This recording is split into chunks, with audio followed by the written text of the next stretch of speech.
Nadie la quería en ningún lugar, porque llegó con los brazos vacíos y los ojos de una mujer que ya había perdido demasiado.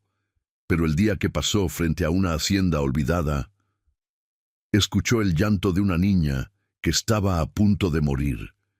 Y sin saberlo, en el momento en que decidió acercarse, también estaba entrando en la vida de un hombre viudo, que no solo había perdido a su esposa, sino que estaba a punto de perder a su hija. Lo que nadie imaginaba es que esa mujer, que había llegado sin nada, terminaría convirtiéndose en lo único que esa niña necesitaba para vivir, y en la única razón por la que ese hombre volvería a creer en la vida.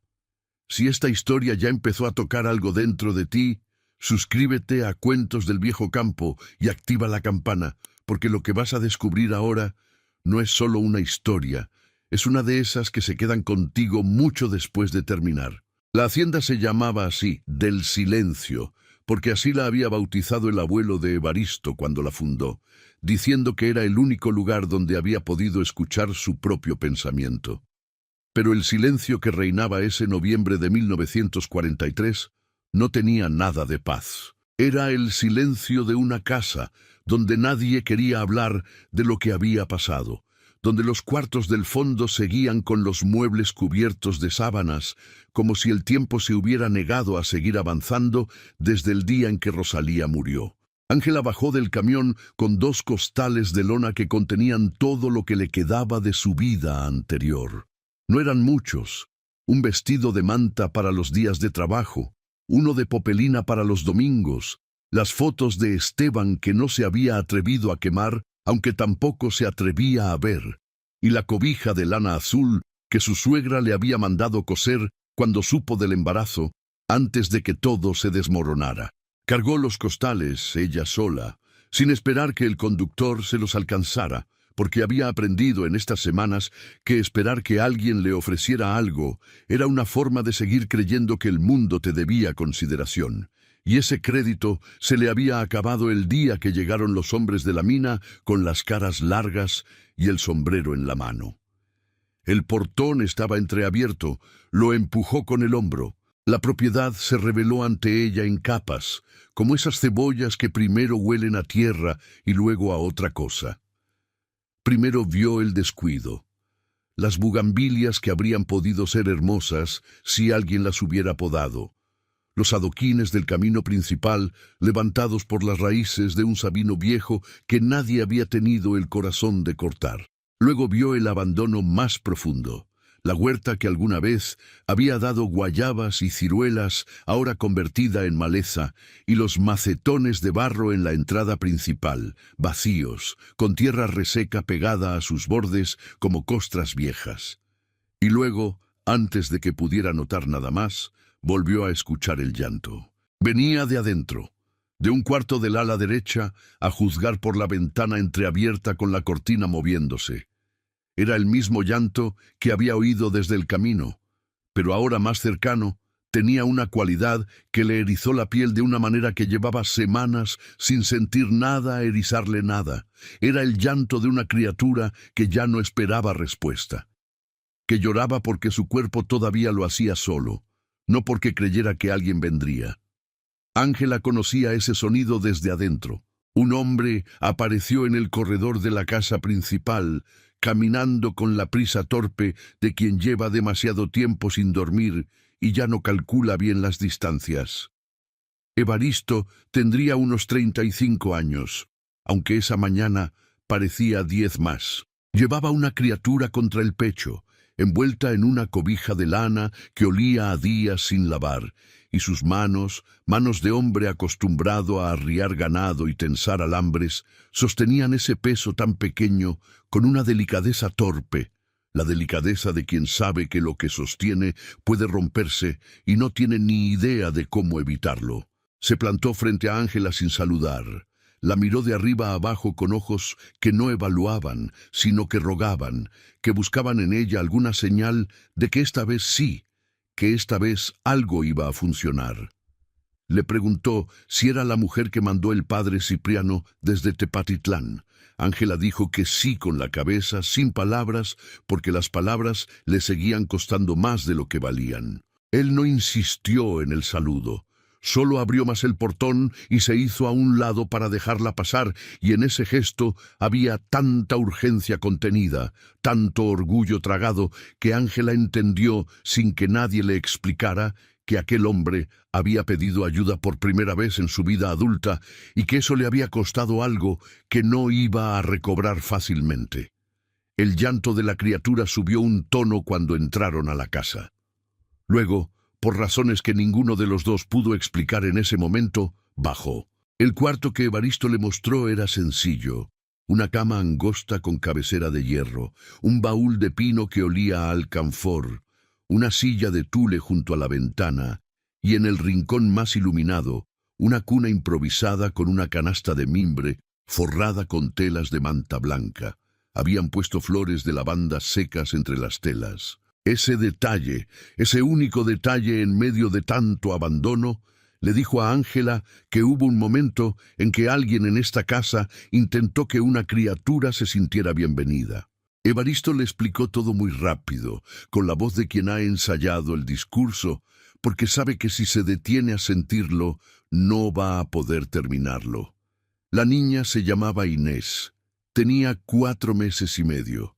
La madre, Rosalía, había muerto 2 horas después de parirla, de una hemorragia que la partera no supo detener. Desde entonces, la niña rechazaba todo lo que no fuera el pecho.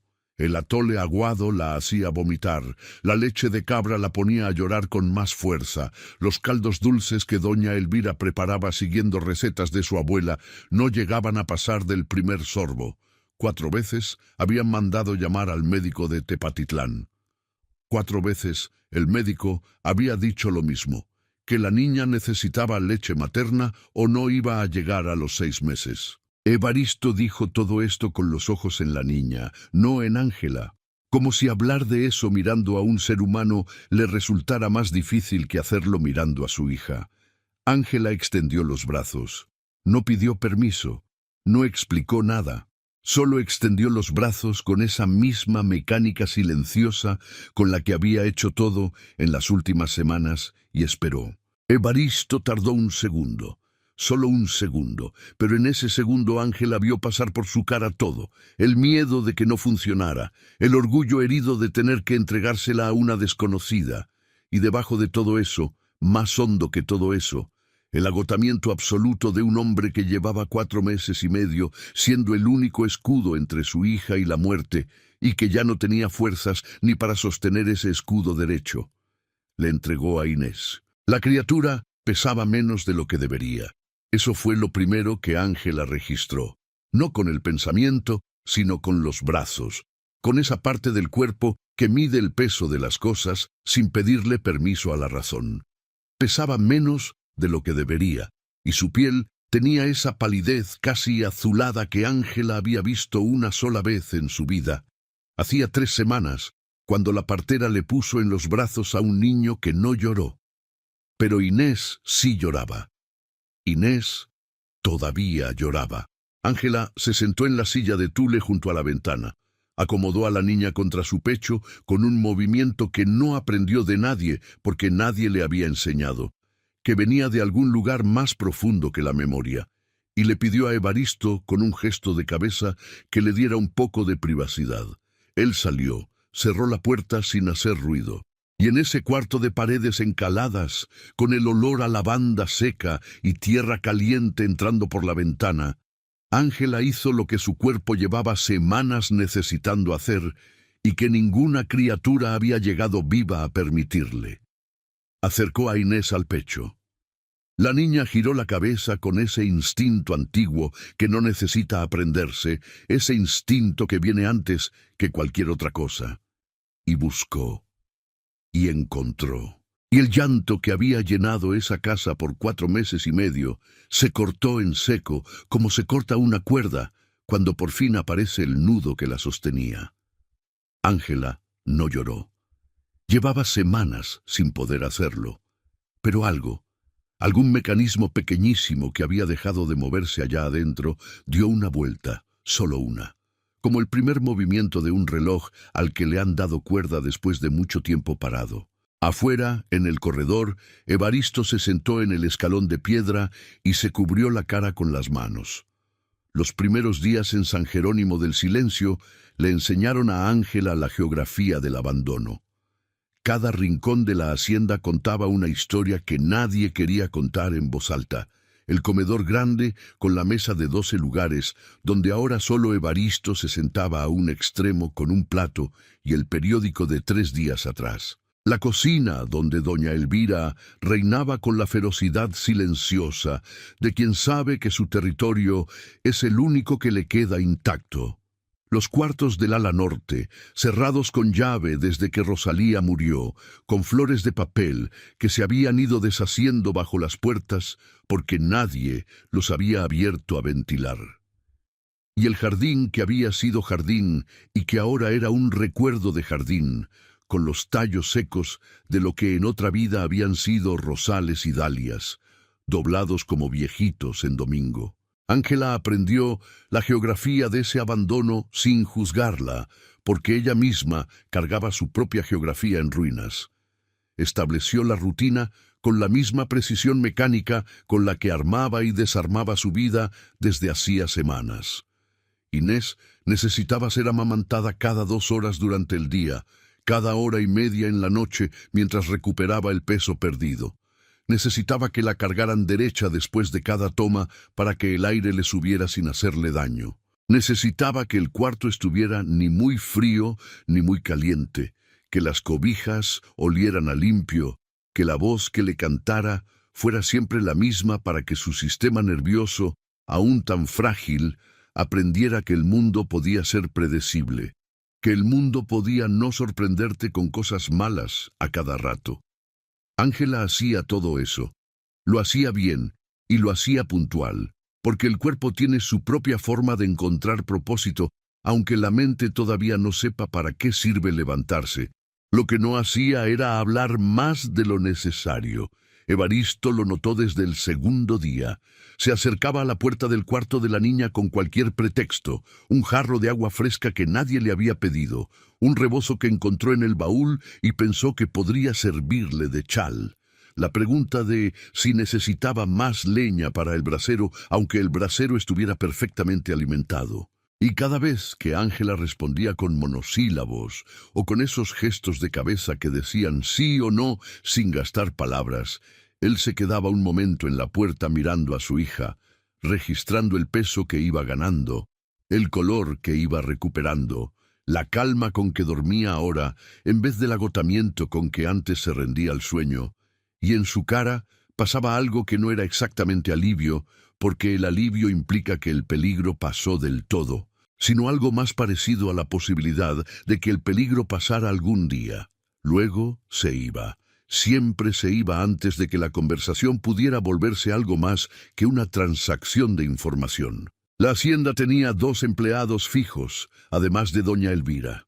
Valente era el primero, un hombre de unos 55 años, con el cabello completamente blanco, que contrastaba con su piel oscura y sus manos enormes, manos que habían trabajado esta tierra desde antes de que la revolución cambiara el nombre de lo que significaba trabajarla. Valente llegaba al amanecer, antes de que cantaran los primeros zanates en los sabinos, y se iba al anochecer sin que nadie tuviera que decirle qué hacer ni cómo hacerlo. Cuidaba la milpa pequeña que alimentaba la casa, los cerdos del chiqueiro trasero, las gallinas que andaban sueltas por el patio y el caballo alazán que Evaristo usaba para ir al pueblo cuando era absolutamente necesario. Era un hombre de pocas palabras, que transmitía lo que pensaba con los ojos y lo que pensaba sobre Ángela desde el primer día en que la vio cruzar el portón. Era algo parecido a la aprobación callada de quien ha visto suficiente sufrimiento como para reconocer a alguien que viene a hacer algo útil con el suyo. Cada 2 o 3 días, Valente dejaba en el escalón de la cocina un atadito de hierbas frescas, epazote, hierba santa, ruda, sin nota, sin explicación, Solo las hierbas, limpias, recién cortadas. Ángela las recogía y las ponía en agua, y ninguno de los dos necesitaba mencionar el gesto para que significara lo que significaba. Doña Elvira era otra cosa. Doña Elvira llevaba 15 años en San Jerónimo del Silencio. Había llegado cuando la madre de Evaristo todavía vivía. Había visto crecer al patrón, había visto llegar a Rosalía, había atendido el parto que la mató. Había sido ella quien envolvió el cuerpo de la señora con sábanas limpias, mientras Evaristo lloraba en el corredor, sin saber que su hija recién nacida también necesitaba que alguien llorara por ella. 15 años en una casa te dan un tipo de autoridad que no está escrita en ningún papel, pero que todos sienten como si lo estuviera. Y doña Elvira ejercía esa autoridad con la rigidez de quien sabe que, si la casa se sostiene todavía, es en buena parte porque ella no ha dejado que se caiga. Era alta, delgada como junco de río, con el pelo gris recogido en un chongo tan apretado que jalaba la piel de sus sienes y le daba una expresión permanente de alerta. Usaba siempre delantales oscuros. Guardaba perfectamente los horarios de las comidas, aunque no hubiera nadie que los apreciara, y trataba cada cuarto de la hacienda como territorio propio, con el orgullo territorial de las mujeres que han puesto su vida en un lugar sin que ese lugar les pertenezca legalmente. Desde el primer momento, doña Elvira dejó en claro que Ángela era una visita incómoda en una casa que ya tenía suficientes complicaciones. No lo dijo directo, porque esa no era su manera. Lo decía con los tiempos. Olvidaba avisarle que el almuerzo estaba listo hasta que ya se había enfriado.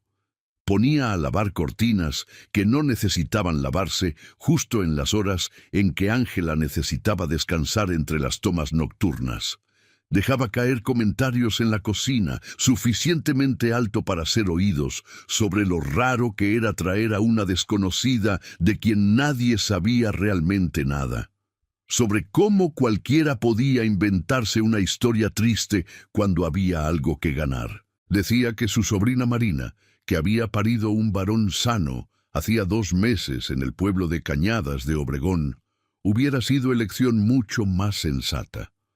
Marina era de la región. Su familia era conocida desde 3 generaciones. No era una forastera que había aparecido de la nada con 2 costales de lona y los ojos de quien ya no espera que nada salga bien. Ángela oía todo eso, lo oía y lo dejaba pasar, porque tenía demasiado que cargar, ya como para añadirle el peso de los celos de una mujer que defendía su territorio. Concentraba su energía en lo que importaba, en que Inés ganara 50 gramos más esta semana que la anterior, en que las mejillas de la niña perdieran esa delgadez que asustaba, en que el llanto nocturno se fuera espaciando conforme el cuerpo pequeño aprendía que el hambre iba a ser satisfecha. Pero la guerra sorda de doña Elvira no era fácil de ignorar indefinidamente. Fue en una tarde de lluvia de esas que en los altos caen de golpe y sin aviso, con el cielo poniéndose morado en 10 minutos y el olor a tierra mojada llenando todo, cuando la tensión entre las 2 mujeres llegó a un punto que no podía seguir siendo ignorado. Ángela estaba en la cocina.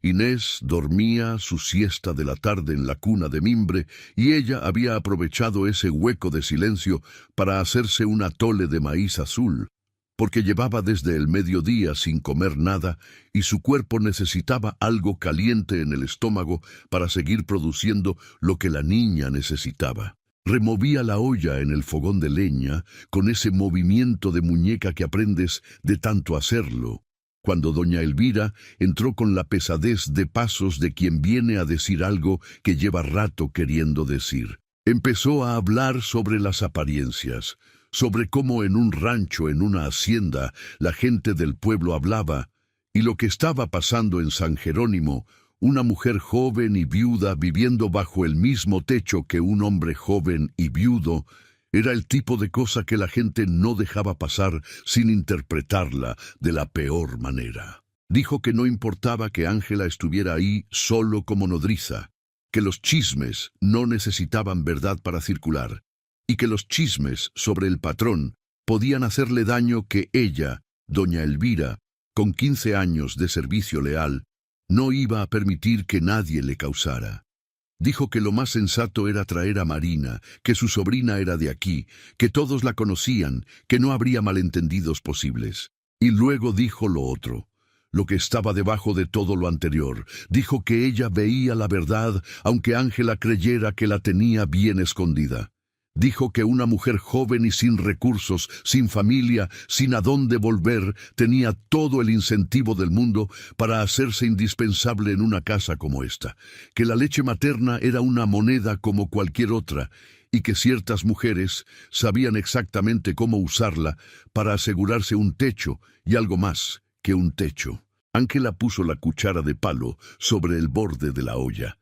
Se dio vuelta despacio y miró a doña Elvira con esos ojos que ya no tenían llanto, pero que tampoco tenían miedo, ojos de alguien que ha llegado al fondo y ya no le queda nada que perder que no haya perdido ya. Le dijo, con una voz que no levantó pero que tampoco tembló, que no había llegado a esa hacienda a quitarle el lugar a nadie ni a ganar nada, que no fuera a haber hecho algo útil con lo que le quedaba. Le dijo que si Marina hubiera venido primero y hubiera salvado a Inés, ella hubiera dado gracias a Dios desde donde estuviera. Pero Marina no vino. Y ahora Inés estaba viva y ganando peso y durmiendo como criatura que no tiene miedo al hambre. Eso era lo que había que defender, no las apariencias. Le dijo que si doña Elvira podía vivir con eso, bien. Si no podía, también bien, pero que ella no iba a irse hasta que la niña estuviera fuera de peligro, porque eso era lo único que importaba. Doña Elvira se puso roja, luego pálida. Abrió la boca para responder, y en ese momento, Evaristo entró por la puerta trasera de la cocina, con las botas embarradas de tierra mojada y la ropa pegada al cuerpo por la lluvia. Se detuvo en el umbral. Ninguno de los dos supo cuánto había escuchado, pero lo suficiente era evidente en su cara, que había perdido toda la tensión respetuosa que usualmente tenía con la gobernanta y se había puesto dura de una manera que Ángela no le había visto antes. Dijo el nombre de doña Elvira en un tono que no admitía discusión. Le dijo que 15 años de servicio en esta casa significaban algo para él, que los significarían siempre, pero que lo que acababa de decir sobre Ángela no tenía justificación y que en su casa no iba a tolerarlo. Que Ángela había hecho por Inés lo que ningún médico, ninguna partera, ninguna cantidad de dinero había podido hacer y que merecía respeto. Que si doña Elvira no podía darle ese respeto, tendría que reconsiderar su posición. El silencio que siguió fue tan espeso que el sonido de la lluvia en el techo de teja parecía venir de muy lejos. Doña Elvira murmuró algo que podría haber sido una disculpa si hubiera tenido más convicción. Salió de la cocina con pasos que por primera vez no sonaban seguros. Evaristo y Ángela se quedaron solos. El atole en la olla empezaba a pegarse en el fondo. Ninguno de los dos se movió para moverlo. Él la miró con algo en los ojos que no era gratitud exactamente, sino algo más difícil de nombrar, como el reconocimiento de alguien que lleva mucho tiempo sin que nadie lo vea de verdad. Le pidió disculpas por lo de doña Elvira. Dijo que no sabía que estuviera haciendo eso, que si lo hubiera sabido antes, hubiera intervenido antes. Ángela le dijo que no era culpa de él, que había gente que simplemente no sabía cómo aceptar que las cosas cambiaran. Él guardó silencio un momento. Luego dijo que había algo que quería contarle, algo que sentía que debía haber dicho desde el principio, pero que las palabras no le habían salido. Y empezó a hablar de Rosalía. No de la manera en que la gente habla de sus muertos, con esa mezcla de culpa y edulcorante. Habló de ella como de alguien real, que había tenido planes concretos, que quería poner una escuela en el rancho, que peleaba con él porque él era necio y ella tenía razón, y los dos lo sabían, que cantaba muy mal, pero cantaba siempre, que había llegado a San Jerónimo dispuesta a quererlo todo y a cambiarlo todo con esa energía de las mujeres que saben exactamente lo que quieren de la vida. Y que el día que se fue, se había llevado todo eso consigo, y él no sabía cómo volver a querer una hacienda que sin ella era solo tierra y piedras. Su voz no se quebró. Pero Ángela oyó el punto exacto donde estuvo a punto de quebrarse. Le dijo, sin pensarlo, que entendía eso, que a veces uno perdía a alguien y no perdía solo a esa persona, sino el mundo entero, tal como lo había conocido, porque esa persona era el centro desde donde uno veía todo lo demás. Evaristo la miró como si le hubiera dicho algo que llevaba meses intentando decirse a sí mismo sin encontrar las palabras exactas. No dijo nada más. Tomó la cuchara de palo de la orilla de la olla y movió el atole antes de que se quemara. Lo dejó servido en un tazón frente a ella. Y se fue. Ángela comió el atole caliente sin apresurarse, mirando por la ventana de la cocina cómo la lluvia iba aflojando sobre los potreros. Y notó, sin alarma, sin emoción todavía, solo como un dato que el cuerpo registraba antes que la mente, que el nudo que llevaba en el pecho desde hacía semanas había cedido 1 milímetro. Solo uno. Pero era el primer milímetro. Las semanas avanzaron con la lentitud particular de los días que tienen la misma forma, pero van cambiando por dentro. Inés ganaba peso con una constancia que el médico de Tepatitlán, cuando vino a revisarla al mes de que Ángela llegara, describió como casi inverosímil, considerando el punto del que venía. Las mejillas de la niña habían adquirido esa redondez suave que tienen los bebés sanos. Sus ojos seguían los movimientos con curiosidad creciente, y su llanto, cuando llegaba, ya tenía la calidad directa del llanto de quien sabe que será escuchado. Ángela observaba esa transformación con la misma atención con la que observaba todo lo que hacía en esos días, desde afuera, como si su propio cuerpo fuera un instrumento que ella manejaba con cuidado, pero que no terminaba de pertenecerle. Hacía las cosas que había que hacer, las hacía bien, pero el espacio entre lo que hacía y lo que sentía seguía siendo grande, un espacio que a veces le parecía que nunca iba a cerrarse. Evaristo y ella habían llegado a una especie de ritmo de coexistencia que no era exactamente silencio, pero tampoco era conversación. Eran intercambios de pocas palabras al atardecer, cuando Inés dormía su primera siesta de la noche y los dos coincidían en el corredor trasero con el cielo de los altos, poniéndose naranja y verde sobre los potreros. Él hablaba de la hacienda, de los problemas con la cerca del potrero norte que el alazán había ido rompiendo de a poco, de las vacas que en un año habían bajado de 12 a 7 porque vendió algunas para pagar al médico y no había tenido ánimo de reponerlas. Hablaba de eso, con la incomodidad de quien no está acostumbrado a decir en voz alta que las cosas no andan bien, porque en los altos, entre los hombres de rancho, admitir que las cosas no andaban bien era casi tan difícil como pedir ayuda. Ángela escuchaba, respondía poco, pero cuando respondía decía cosas que se notaba que había pensado antes de decirlas. Una tarde él le preguntó qué había hecho antes. Antes de todo. Ella tardó un momento en contestar. Dijo que había ayudado a su suegra con la tienda de abarrotes del pueblo, que cosía para afuera cuando había encargos, que llevaba las cuentas porque Esteban con los números nunca se llevó bien. Evaristo preguntó qué pasó con Esteban, y Ángela, que llevaba semanas dando respuestas cortas a preguntas directas, le contó, sin adornos, sin dramatismo.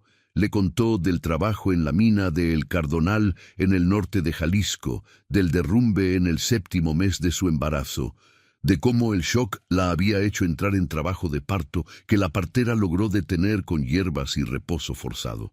Le contó de las semanas que siguieron, esperando que el cuerpo se recompusiera, sabiendo que el bebé necesitaba más tiempo y que el tiempo era lo que no sobraba. Y le contó del parto, 3 semanas antes de llegar a San Jerónimo, el niño que salió sin llanto. azul, que la partera envolvió rápido para que Ángela no lo viera demasiado, como si no verlo pudiera ser lo mismo que no haberlo perdido. Dijo todo eso con la misma voz plana con la que hubiera dicho el precio del maíz.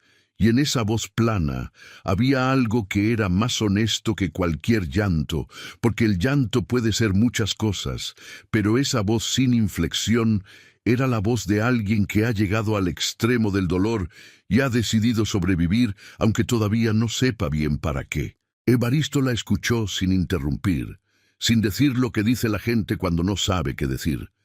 Que Dios sabe por qué hace las cosas, que el tiempo cura todo, que hay que ser fuerte. Solo la escuchó. Y cuando ella terminó, dijo que lo sentía. 2 palabras, sin adornos. Ángela sintió que esas 2 palabras, dichas así, sin decoración, pesaban más que cualquier discurso de consuelo que hubiera escuchado en las semanas anteriores. Se hizo de noche mientras hablaban. Ninguno de los dos se había dado cuenta. El problema llegó un martes de octubre sin que nadie lo anunciara, como llegan los problemas que vienen de adentro. Ángela despertó con el cuerpo pesado de una manera diferente a la pesadez del cansancio normal. Era un pesado que venía con calor, un calor que no era del clima, sino de adentro, que se concentraba en su pecho con una intensidad que al principio atribuyó a la posición en que había dormido. Se levantó a la hora de siempre, fue al cuarto de Inés, la amamantó, notó que los pechos le dolían más que de costumbre, un dolor agudo que la hizo contener el aliento, pero lo atribuyó al cansancio acumulado y siguió adelante porque no había otra opción. Antes del mediodía, la fiebre estaba allí sin posibilidad de negación. Para la tarde, los pechos habían pasado de doler a arder, con zonas endurecidas que al tacto producían un dolor tan concentrado que la dejaba sin habla. Doña Elvira la encontró en el cuarto de Inés, sentada en la silla de tule con la niña ya saciada y dormida en la cuna, y Ángela sin poder levantarse porque la cabeza le daba vueltas cuando intentaba pararse. Evaristo llegó corriendo cuando doña Elvira lo llamó. Lo primero que hizo al verla fue mirar a Inés en la cuna, un reflejo que no pudo evitar, y lo segundo fue mirar a Ángela con una expresión que Ángela, a pesar de la fiebre, identificó como miedo. No el miedo administrativo de alguien que pierde una empleada, el miedo de alguien que lleva meses teniendo miedo de perder cosas y ya no tolera la idea de perder una cosa más. Mandó traer al médico esa misma tarde. Mandó a Valente al galope en el alazán, sin importarle la hora ni el precio de la consulta. La mastitis que Ángela había desarrollado era severa pero tratable, dijo el médico cuando llegó. Necesitaba reposo completo, compresas frías para bajar la fiebre, ungüento de árnica en los pechos inflamados, y un remedio amargo que le prescribió con cara de quien sabe que la paciente va a hacer mala cara cuando lo tome. Lo que todos en la habitación entendieron era que Ángela no podía amamantar a Inés mientras tuviera infección activa y los medicamentos en el cuerpo. Y Inés, que había aprendido a prosperar exactamente con lo que Ángela le daba, volvía a estar expuesta al riesgo que todos habían creído superado. Esa noche fue la primera noche en semanas que Inés lloró con la misma desesperación de antes. Evaristo cuidó a Ángela con una concentración que no admitía distracciones. Cambiaba las compresas frías en su frente cada hora. Le acercaba el tazón de caldo de frijol que doña Elvira preparaba, aunque ninguno de los dos le pidiera que lo hiciera. Aplicaba el ungüento en sus pechos inflamados con manos que temblaban del esfuerzo de ser cuidadosas, siempre desviando los ojos para darle la privacidad que podía en medio de la intimidad que la situación forzaba. Se sentaba en la silla de tule cuando ella dormía y miraba cómo respiraba. Ese movimiento del pecho que en los últimos meses había aprendido a necesitar verificar para poder él mismo respirar. Y en los momentos de fiebre alta, cuando Ángela hablaba en sueños con gente que no estaba ahí, Evaristo escuchaba los nombres que decía. Escuchó el nombre de Esteban, escuchó el nombre del bebé, Cipriano, que salió de ella sin tener oportunidad de ser llamado nada, y escuchó su propio nombre, lo escuchó en la voz confundida de la fiebre, buscándolo, como si en la oscuridad del delirio él fuera algo a lo que aferrarse para no perderse del todo. No dijo nada de eso. Lo guardó. Fue doña Elvira quien resolvió el problema de Inés. Lo hizo sin que nadie se lo pidiera, con la practicidad brusca de quien tiene 15 años resolviendo problemas en una casa que nadie más sabe sostener. Una mañana llegó al cuarto de Ángela, donde Evaristo intentaba sin éxito que Inés aceptara leche de cabra tibia, y dijo, parada en la puerta, que su sobrina Marina podía venir, que Marina tenía leche de sobra para su propio hijo y para otra criatura, que era de Cañadas de Obregón, que bastaba mandarle razón convalente y vendría ese mismo día si le explicaban que había una niña que necesitaba ayuda. Evaristo miró a doña Elvira con algo que no era exactamente sorpresa, sino reconocimiento. Reconocía lo que le costaba a ella hacer esa oferta, que era esencialmente admitir que se había equivocado en la manera en que había recibido a Ángela. No dijo nada de eso, solo dijo que sí, que fuera, que mandara llamar a Marina. Marina llegó al día siguiente con su hijo fajado al pecho en un rebozo de Santa María del Valle y una sonrisa fácil que llenó el cuarto con algo que San Jerónimo del Silencio no había tenido en mucho tiempo. La presencia desordenada y vivificante de alguien a quien la vida todavía no había agotado. Era joven, de unos 23 años, con cara de luna llena y manos siempre ocupadas, siempre haciendo algo, siempre cantando a media voz, aunque no hubiera nadie escuchando. Inés la aceptó con el hambre de 4 días de privación. Mamó un buen rato seguido y se quedó dormida con esa expresión de paz absoluta que Evaristo no había visto en su hija desde antes de que Ángela enfermara. Se sentó en la silla de cuero del despacho y necesitó un momento para recuperarse, apoyando los codos en las rodillas y la frente en las manos, dejando que el alivio se asentara en algún lugar del cuerpo donde pudiera quedarse. La fiebre de Ángela quebró en la madrugada del 5.º día. Evaristo llevaba noches durmiendo a ratos en la silla de tule, porque no podía irse a su cuarto sin saber cómo estaba ella. Cuando Ángela abrió los ojos en la oscuridad y encontró que veía el techo sin que diera vueltas, que sus pensamientos seguían una línea en vez de doblarse sobre sí mismos, lo primero que hizo fue preguntar por Inés. Su voz salió ronca, casi sin aire, pero era su voz de nuevo. Evaristo se despertó de inmediato en la silla. Le contó de Marina, de que Inés estaba bien, de que había recuperado lo que había perdido en los días de privación. Le contó todo con una calma que claramente había practicado, porque la calma no era su estado natural después de esa semana.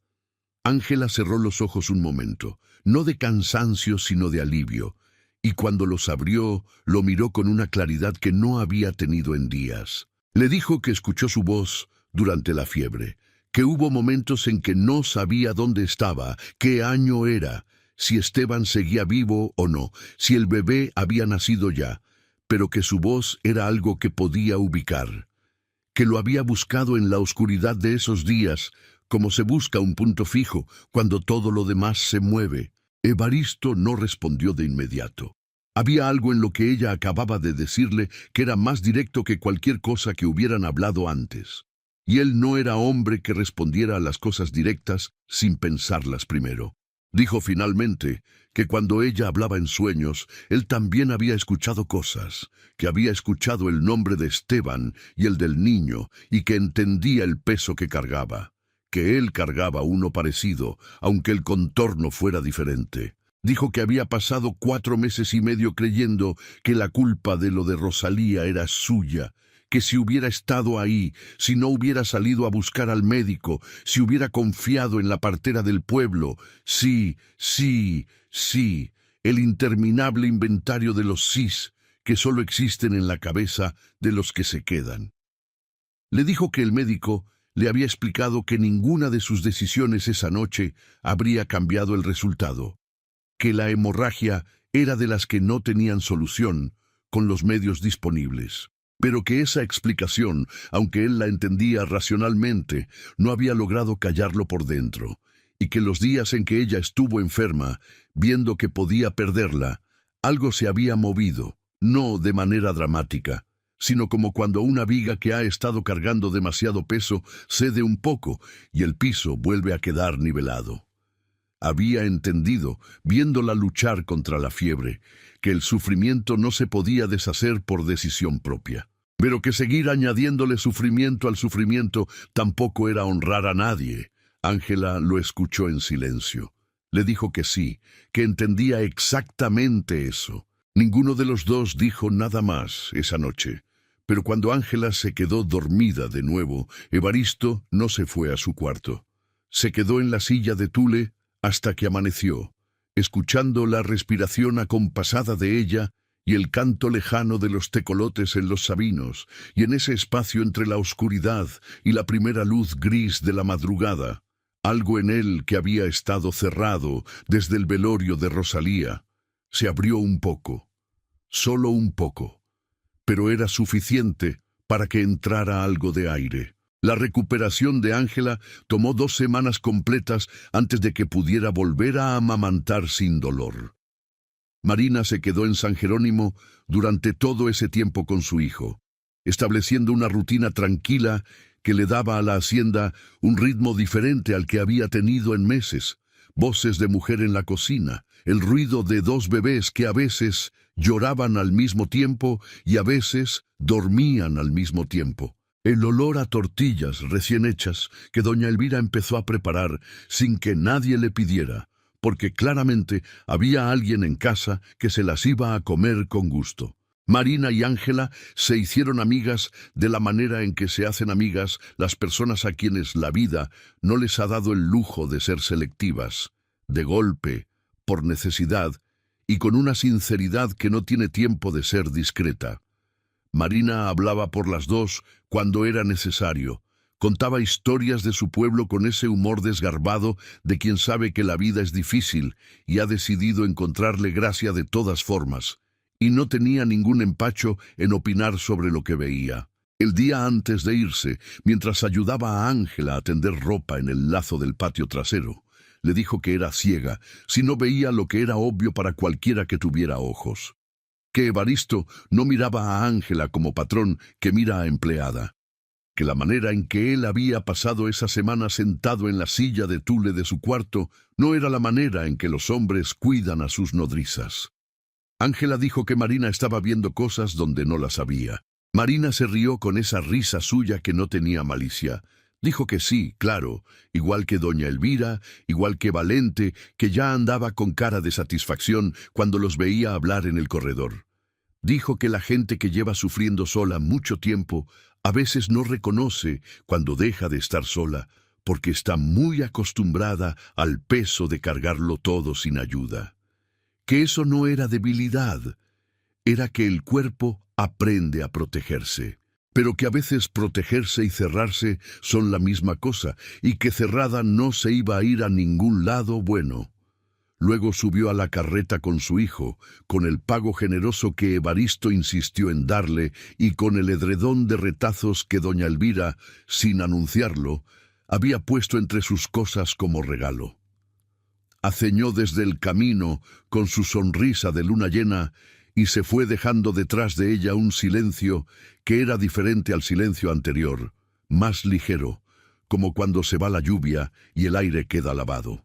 Ángela se quedó parada en el portón largo rato después de que la carreta desapareció, pensando en lo que Marina había dicho, tratando de decidir qué hacer con eso. El día en que Ángela pudo volver a amamantar fue un martes de noviembre, con el sol asentado sobre los altos, como suele asentarse a esa hora de la tarde, horizontal y dorado, tiñendo todo de una luz que hacía pensar en las iglesias y en el fin de algo.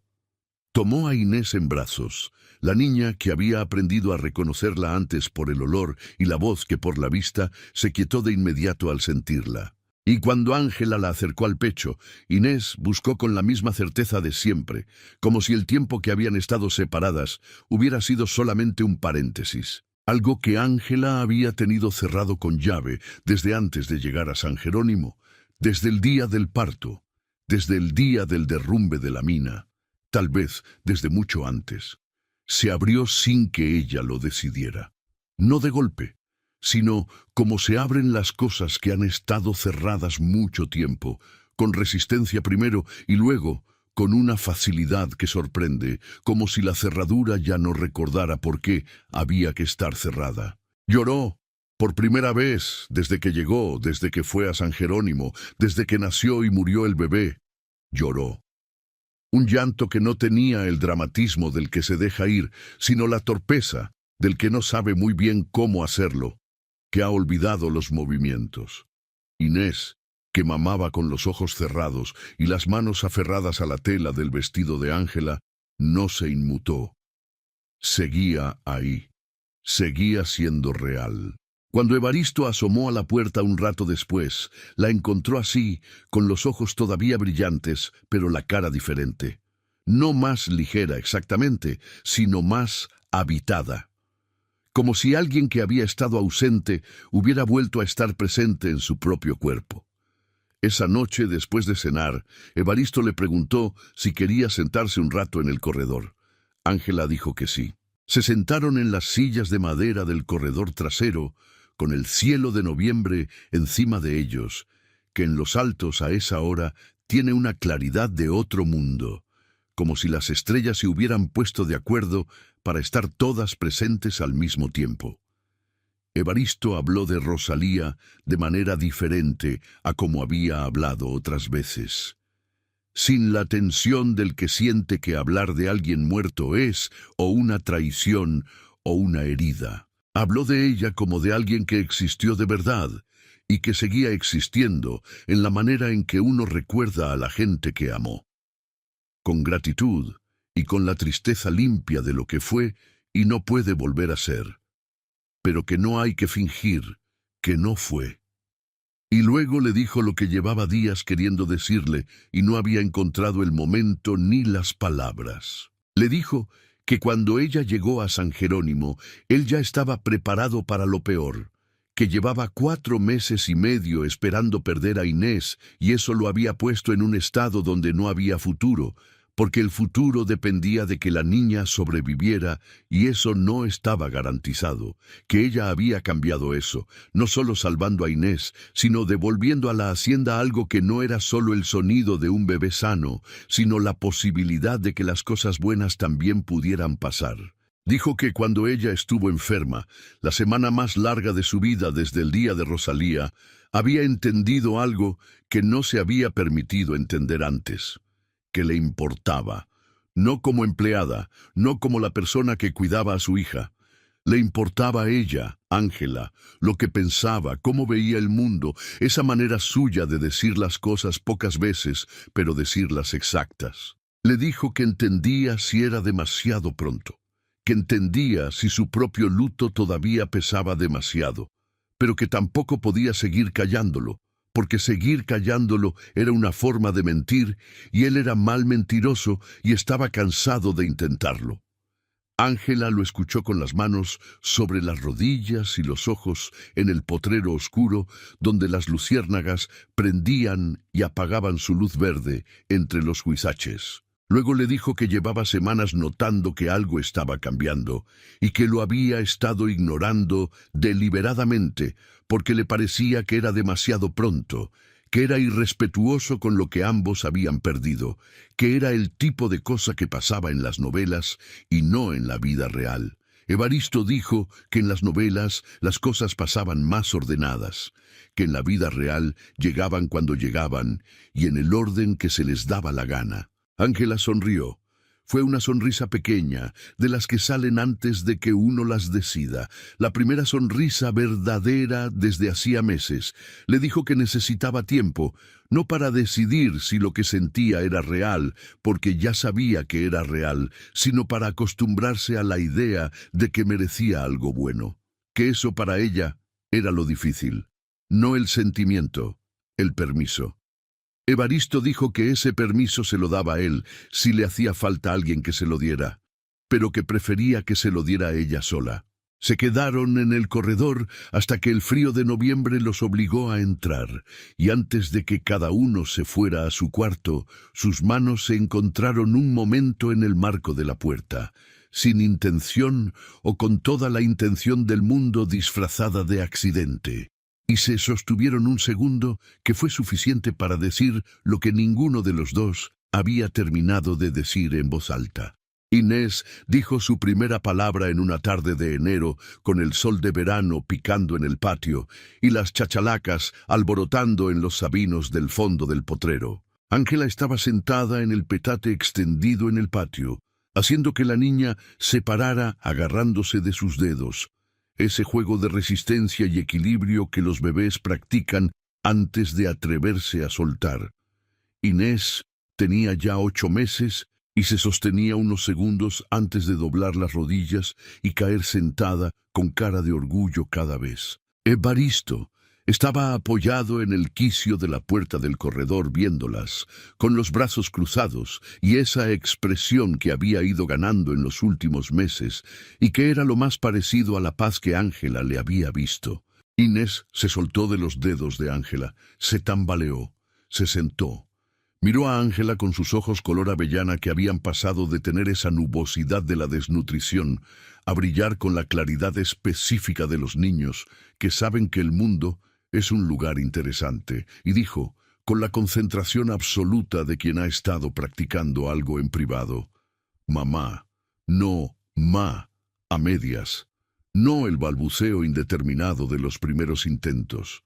Mamá, clara, mirando directamente a Ángela. El mundo se detuvo en el patio de San Jerónimo del Silencio. Ángela sintió la palabra en el pecho antes de que la entendiera con la cabeza.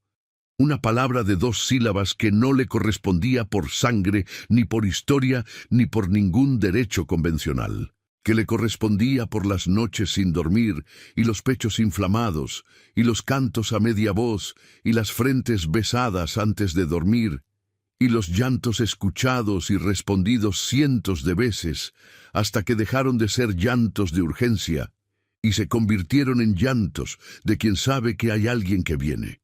Le correspondía porque la maternidad no viene del cuerpo solamente, viene de estar, de quedarse, de elegir quedarse cuando nadie te obliga. Las lágrimas le llegaron sin aviso, de esas que no dan tiempo de decidir si son el momento adecuado para llorar.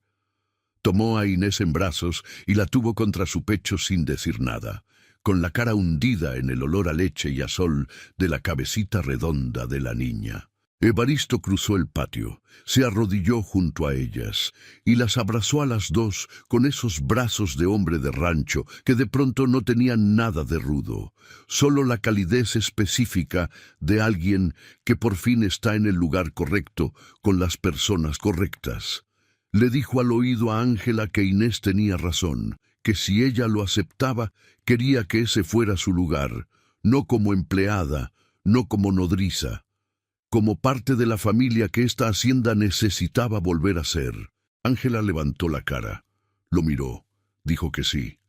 No de la manera en que se dice sí cuando no hay más opciones, de la manera en que se dice cuando se ha pensado, se ha medido, se ha tenido miedo y se ha decidido de todas formas, porque el miedo ya no tiene más autoridad que el deseo de vivir bien. Se casaron en febrero, en la capilla de San Jerónimo, que Evaristo había dejado cerrada desde el funeral de Rosalía, y que Valente abrió y limpió durante una semana entera antes de la ceremonia. El padre Cipriano, que había sido quien mandó a Ángela a la hacienda hacía meses, ofició la misa con la satisfacción discreta del que ve que una apuesta salió bien. Valente fue testigo, con su mejor camisa blanca y los zapatos lustrados hasta el reflejo, la cara de luna seria, pero los ojos traicionándolo con algo que era puro orgullo. Doña Elvira vino con vestido gris, en vez del negro de siempre, y le llevó a Ángela, en silencio, la diadema de azahares de cera que había guardado desde la boda de Rosalía, porque no había podido tirarla. Era una paz que no tenía palabras, pero que era real. Marina llegó desde Cañadas con su marido carpintero y con el edredón de retazos que había cosido en las semanas anteriores. Cuadros de telas de colores que venían de diferentes prendas, diferentes historias, diferentes manos. Un edredón que se veía hecho de pedazos, porque lo estaba, y que era hermoso exactamente por eso. Inés, en brazos de Valente durante la ceremonia, con su vestido blanco cosido por Ángela, aplaudió cuando el padre los declaró marido y mujer. Ese aplauso de bebé, esas palmas chueconas que hacen más ruido del que deberían, arrancó una carcajada que llenó la capilla de San Jerónimo con algo que sus paredes llevaban mucho tiempo sin conocer. La primavera llegó a los altos con el calor sostenido que hace que las bugambilias se prendan de golpe y los potrerillos se pongan verdes en una semana. Y en esa primavera, Ángela notó los mismos signos que había notado antes, con Esteban, en otra vida. Los senos sensibles antes del amanecer, el mareo suave al levantarse que al principio confundió con el café, la ausencia que el cuerpo registra antes que el calendario. El miedo llegó junto con la certeza. No pudo separarlos. Se sentó en el borde de la cama durante 20 minutos, con las manos sobre el vientre todavía plano, sin poder decirle a Evaristo lo que acababa de entender, porque decírselo era hacerlo real, y hacerlo real significaba arriesgarse a querer demasiado algo que ya sabe cómo se siente perder. Evaristo lo notó antes de que ella se lo dijera.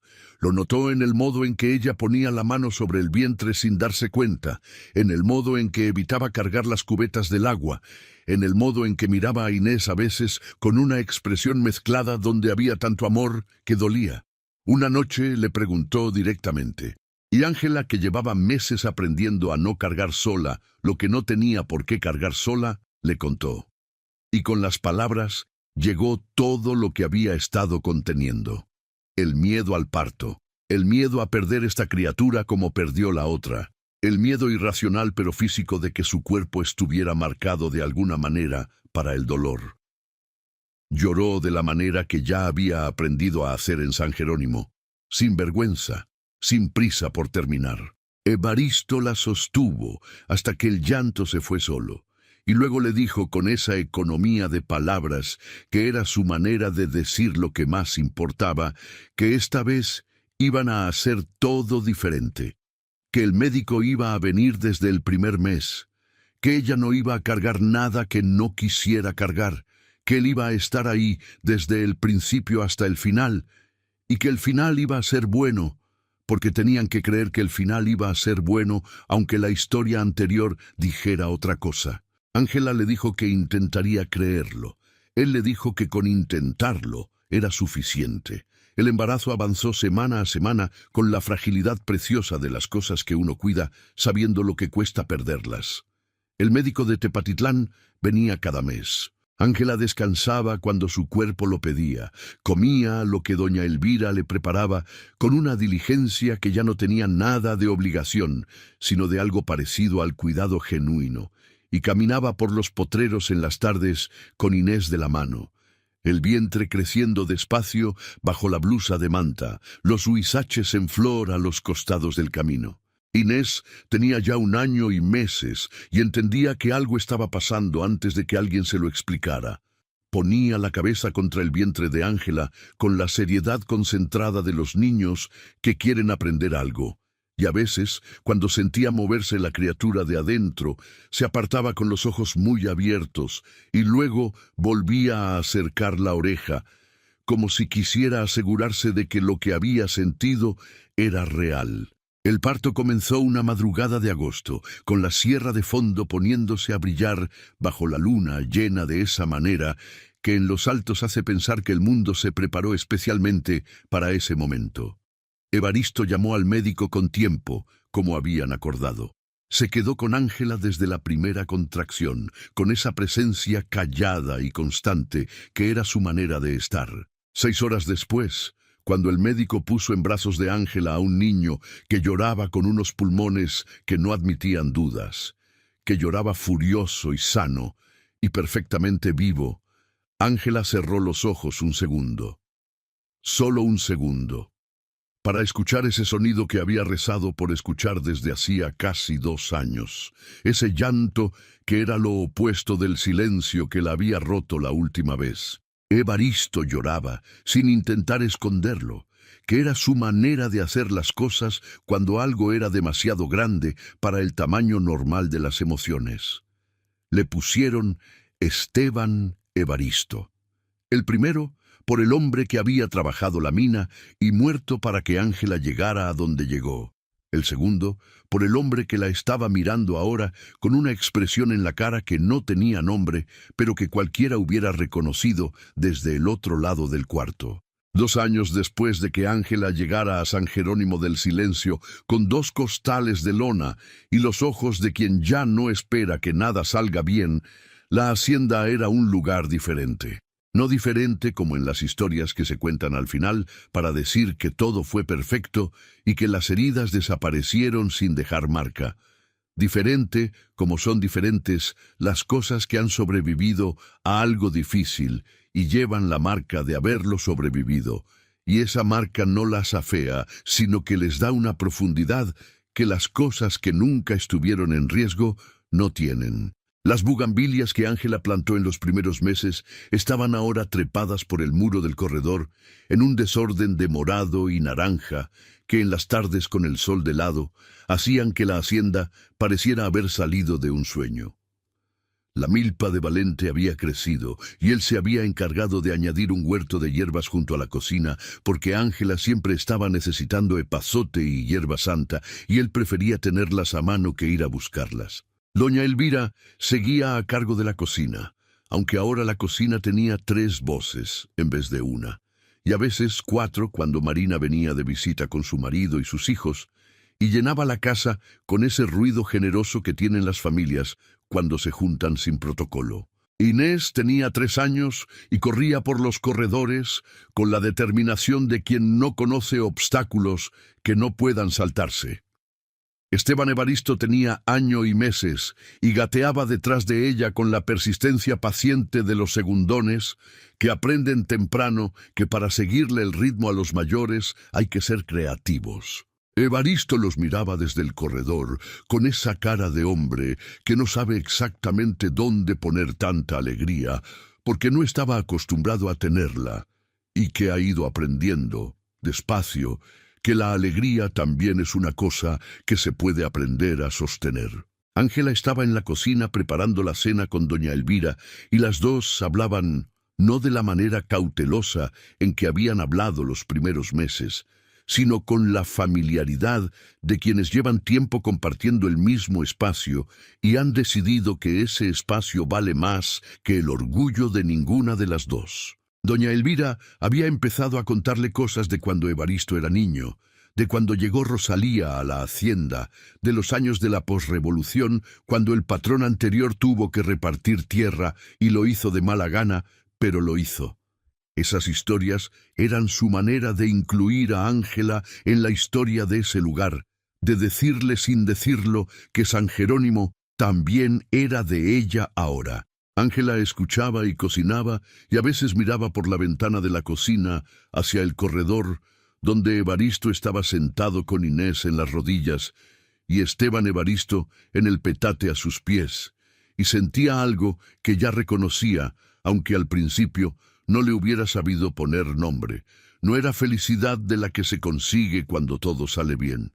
Era esa otra felicidad, la más rara, la que viene de haber estado en el fondo y haber subido despacio, sin saber si ibas a llegar, y haber llegado. La felicidad que sabe a lo que costó. Se acordaba de Esteban, se acordaba del bebé que no nació. Lo recordaría siempre, con la tristeza limpia de quien sabe que hay pérdidas que no se van, pero que tampoco tienen que quedarse en el centro de todo lo que eres. Los llevaba, pero ya no la llevaban ellos a ella. Eso también era algo que San Jerónimo le había enseñado. Que cargar a los muertos no es lo mismo que vivir para ellos. Que la lealtad al dolor no es la misma cosa que el amor. Afuera, el sol se iba sobre los potreros de los altos en ese amarillo antiguo que parece inventado para recordarle a la gente que el mundo es hermoso si uno se toma el trabajo de mirarlo. Las chachalacas del potrero norte hacían su escándalo de siempre. Valente silbaba algo mientras cerraba el chiqueiro, y desde el corredor, la voz de Inés llamó a Ángela con esa intensidad de niña que todavía no distingue entre lo urgente y lo importante. «Mamá». Y Ángela salió de la cocina al corredor, con las manos todavía oliendo a epazote y las últimas luces del día en la cara, y fue a donde la llamaban, porque eso es lo que hacen las madres, las que lo son de sangre y las que lo son de elección. Van cuando las llaman, y en ese ir está todo. Si esta historia llegó a algún lugar dentro de ti, suscríbete a Cuentos del Viejo Campo y activa la campana para no perderte ninguno de nuestros relatos. Cada historia que contamos nació del mismo lugar, la convicción de que la vida, aunque rompa cosas, también sabe cómo juntar los pedazos de maneras que no imaginamos. Cuéntanos en los comentarios. ¿Hubo alguien en tu vida que estuvo presente cuando más lo necesitabas? ¿Alguien que no tenía obligación de quedarse, pero se quedó? Nos gustaría saber tu historia.